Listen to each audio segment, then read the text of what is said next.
Welcome. I'm Tatiana Cash. We are live streaming your news this afternoon. Now, the 10-day forecast has Memorial Day included. So the question is, can we break out the grill this holiday weekend? Meteorologist John Birchfield, you're here right now. What can you tell me? Is it going to be an exciting Memorial Day weekend? Hey, sure is, Tatiana. We are going to forecast some of that sunny and warm weather continuing into the holiday weekend ahead. Let's start things off with Monday. It's going to be a cooler morning, but by the afternoon, temperatures up near 80 degrees, very much like today. We're in the upper 70s for those dinner plans and Sunday evening activities to cap off the weekend. And high pressure going to keep sunshine in the mix and not a drop of rain across the entire Great Lakes and Midwest region. Looking ahead towards the start of your work week, a cooler morning turning milder into the afternoon. Temperatures in the upper 70s to near 80 degrees. Near the Lake Erie shoreline is going to be a little bit cooler with the winds coming in out of the southeast at 5 to 10 miles an hour.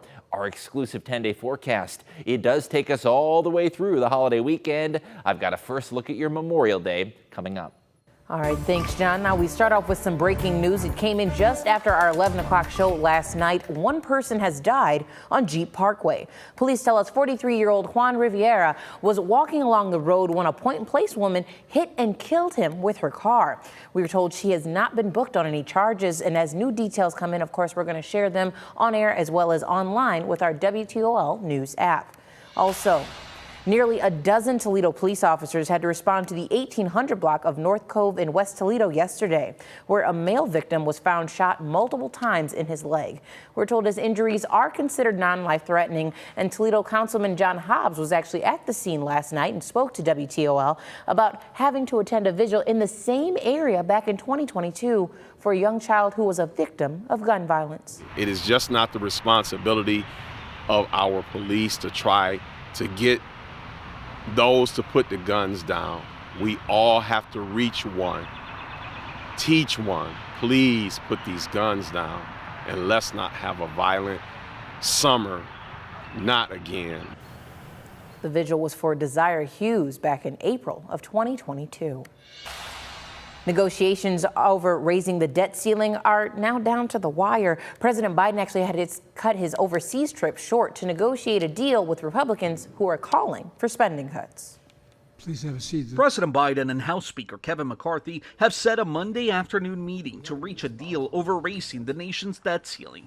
White House and Republican negotiators have been unable to reach consensus over the weekend. I think it's really important that they sit down in person. It's really hard when you have emissaries acting on your behalf. President Biden and Speaker McCarthy spoke over the phone about the so far failed negotiations as the president rushes back to Washington after cutting his G7 trip short in order to hammer out a deal in person. I believe it was a productive phone call. We're 11 days out. We've got to be able to solve this problem, and we have to spend less than we spent last year. Prior to departing Japan, Biden called on Republicans to move towards a deal through a combination of spending cuts and new tax revenues. It's time for Republicans to accept that there is no bipartisan deal to be made solely on their partisan terms. The GOP is calling for what amounts to a 13% across-the-board cut in federal spending, along with work requirements for entitlements. On Sunday, some Republicans suggested there may be wiggle room to that June 1st date when the U.S. is expected to run out of money. But Treasury Secretary Janet Yellen called it a hard deadline. I certainly haven't changed my assessment. Economists say a default could send stocks plummeting, increase interest rates for credit cards and mortgages, and even send the U.S. economy into a recession. Cristian Benavides, CBS News. All right, tonight we have more on an update when it comes to a fatal crash out of Fulton County, which happened just last month. Both Robert Thomas and Carrie Charlin died at the scene, leaving behind their two young girls who did survive. Our Trent Croce sat down with the Thomas brother, who is, of course, the girl's uncle. Now, Trent, he says one of the girls is actually still fighting for her life. Tell us a little bit about that. Tatiana, that's right, but it's a heartbreaking situation for the girl's uncle, Theodore Thomas, who says Robert was also his best friend. He says their 9-year-old girl, Yvonne, is recovering, but their 1.5-year-old Rosalie is fighting for her life in hospice. Theodore says Rosalie is at hospice of Northwest Ohio after suffering from hemorrhaging and severe brain bleeding. He says the doctor says her condition is far gone, but Theodore says he is not giving up his hope. They also took Yvonne to Columbus this week, where she is in recovery and will be wearing a neck brace for the next month. But since last month's tragedy, the situation, Theodore says, is something he would have never imagined. The past couple weeks, it's just like I'm in a dream.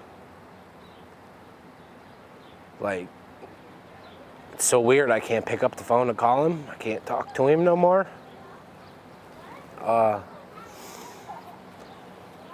It's weird. And I'll have more on Theodore, as well as more updates on these two girls, Yvonne and Rosalie, tonight at 11. Reporting in studio, Trent Croce, WTOL 11. Definitely prayers for the family. Now, folks, if you want to get involved in your community, our call to 11 for action is back and needs some volunteers. So if you join, you'll be able to take calls from people who just need help here in Northwest Ohio and Southeast Michigan.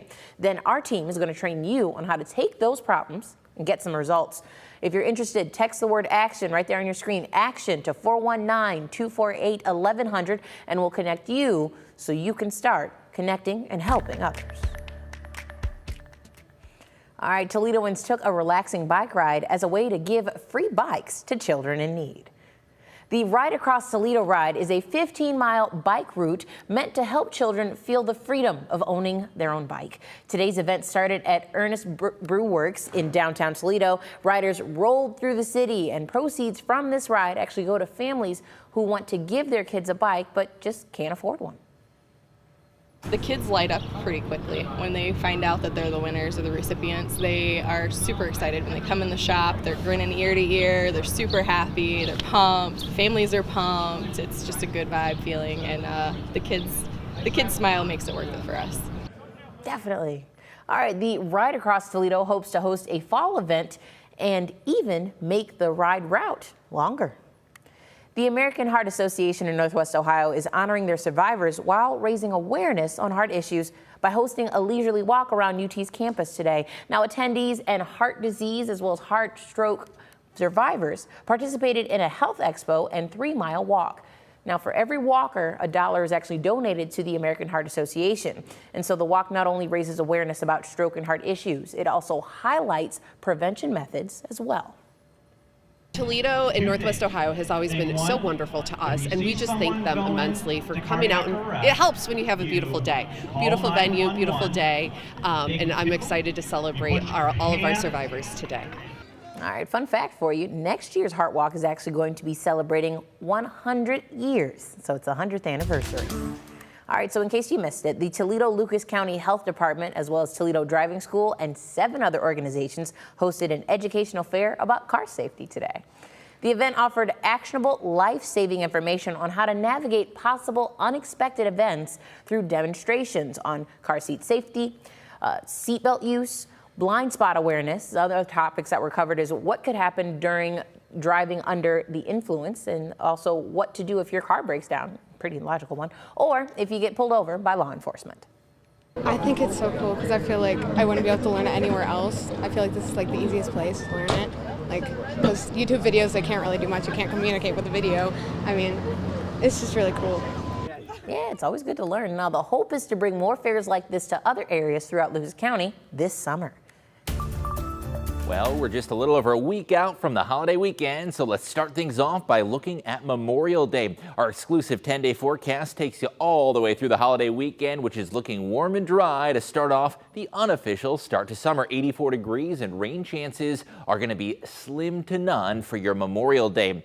It's going to be a nice sunny and mild stretch of weather ahead. Monday is going to be again near 80 degrees in the afternoon. You may need the light jacket in the morning, but temperatures quickly rebound, very similar to today. It is a little bit cooler out over the Lake Erie Islands, but temperatures in the mid to upper 70s for dinner plans and evening activities, and high pressure expected to keep sunshine in the mix. Not a speck of green across the Great Lakes, and that is because sunshine is the name of the game this week. Here's a look at Monday's forecast, a mild and sunny day. If you live along the Lake Erie shoreline out near Sandusky or Port Clinton, for instance, it is going to be just a little bit cooler with temperatures in the 60s to lower 70s. Let's show you that visually on the hour-by-hour forecast. It'll be a little brisk when you wake up Monday morning. Light jacket or hoodie needed. Perhaps the kids finishing up those last weeks of school. By the afternoon, you can shed a few layers off. We'll be in the upper 70s in the metro. Southwest of Toledo, though, 81 possible in Defiance and Henry counties.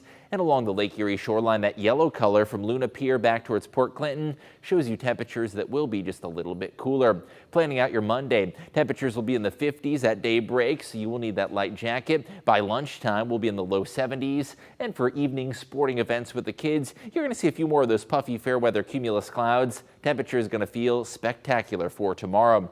Heading towards Tuesday, we get even warmer. If you like it summery, 84 degrees, going to be a great day Tuesday. Midweek, we are forecasting a cold front that'll dip in from the north, and it'll kick up the breeze on Wednesday. Once again, that'll make a bit of a discrepancy between our lakeshore temperatures and those temperatures southwest of Toledo. Thursday, we briefly cool down to the upper 60s to lower 70s. Let's check out that cold front visually on the weather map. Not expecting any rain from this one, but there could be a few more clouds in association with that cold front.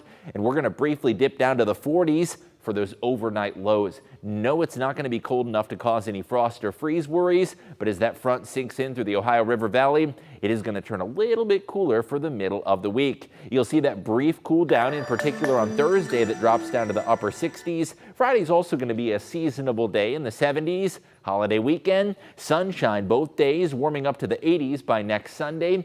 And if you're already making Memorial Day weekend plans, boy, does it look nice for the unofficial start of summer. 84 degrees. I finally did throw in a rain chance as our sunny stretch of weather comes to an end Tuesday. 10-day forecast featuring a milder trend. Temperatures largely remaining in the 80s.